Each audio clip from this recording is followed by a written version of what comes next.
From her earliest age, the little penguin's dream had been to find the love of her life. Every night she directed her prayers to the sky, asking to meet a partner who could make her happy and whom she could make happy in turn. One day, she felt that her supplications had finally been heard.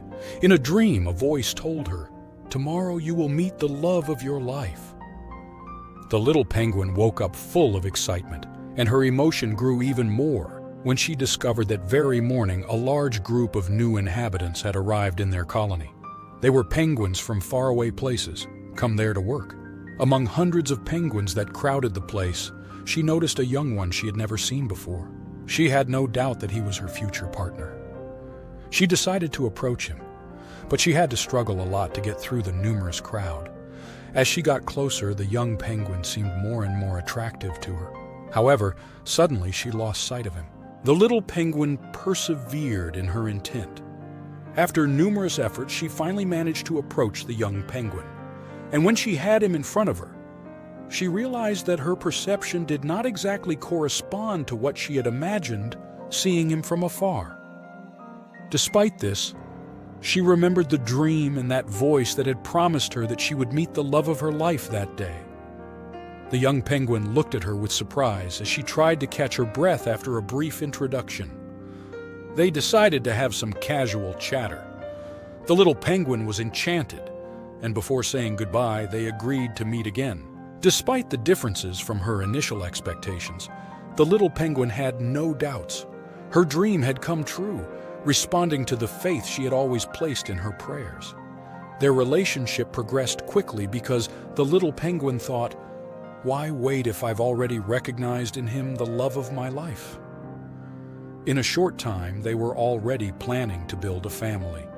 Penguins are known to be monogamous animals, so it seemed that nothing could ever separate them. However, reality proved to be different from what she had imagined. The young penguin did not turn out to be romantic or attentive. He was constantly absorbed in his affairs, ignoring what was important to the little penguin. She believed that time would bring changes, but she did not anticipate that they would be for the worse. The young penguin became increasingly irritable. He was annoyed by anything and looked for any excuse to argue. The little penguin, for her part, tried to understand him, tried to avoid conflicts. But sometimes she would lash out, feeling she was being treated unjustly. In this reaction, in the end, it made her feel guilty as the young penguin shifted the responsibility for all the problems of their relationship onto her. Despite everything, the little penguin did not lose faith. If the sky had promised her that he was her true love, she would resist and wait for the young penguin to change. After all, faith could move mountains, right? The young penguin had the habit of leaving the house after every argument to spend the night elsewhere, leaving his wife with a broken heart and making her feel responsible for everything. However, on one sad occasion, the young penguin did not return. The little penguin went out in his search. Fearing the worst, it was then that a neighbor finally confessed the truth to her.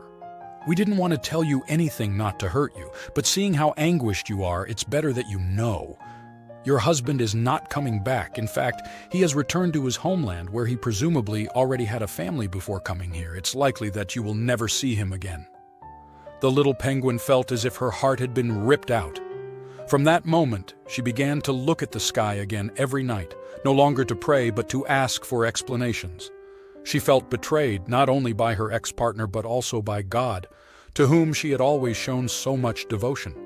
Thus, she became bitter, irritable, and distrustful, the opposite of what she used to be. Because of her attitude, everyone moved away from her, which the little penguin interpreted as another divine injustice. Over time, a bachelor penguin named Garai began to visit her. The little penguin did not understand why, and she did not care. She just wanted to suffer alone. But despite her negative attitude, Garai continued to visit her. Gradually, he managed to earn her trust, although she still did not share with him the details of her failed relationship, as the pain was still too intense. Over time, they became friends, and a desire to be something more grew. But the little penguin suppressed it, reminding herself that she had failed to bloom what the heavens had promised her.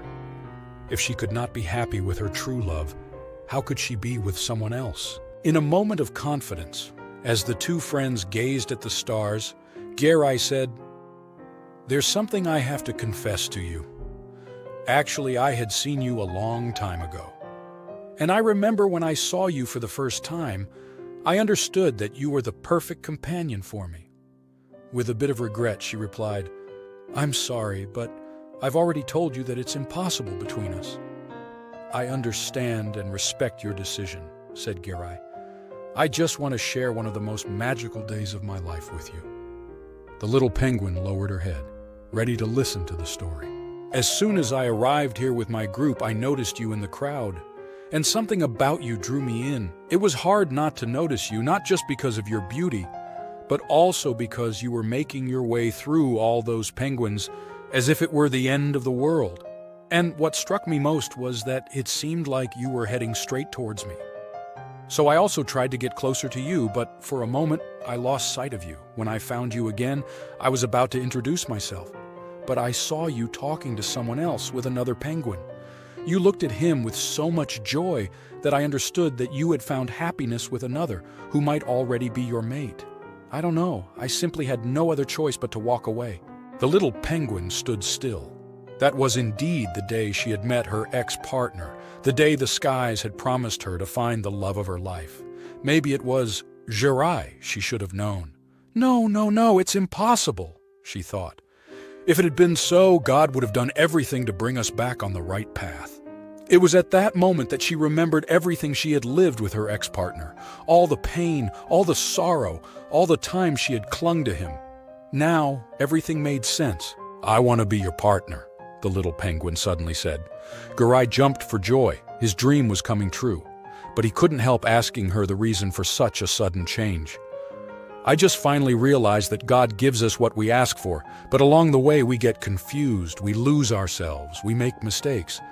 And that's when He allows us to experience our bad decisions, not out of cruelty, but with the intention of getting us back on the right path and towards the person He had intended for us from the beginning." Well, now it's time to reflect. How many times have you clung to someone or something without considering that perhaps along the way you have become confused and that person or thing is not really for you? How many times have you questioned the heavens about your suffering, only to realize later that if it were not for those sufferings and difficult moments, you would never have broken certain chains? Now come the crucial questions. If you are suffering at this moment, why are you experiencing this suffering? And why do you continue to hold on to something that hinders your path? Why not start a purification process, freeing yourself from those who do not deserve to be in your life? If this message has inspired you and you want to hear other motivational stories, we invite you to subscribe to the Pearls of Wisdom channel. See you in the next video.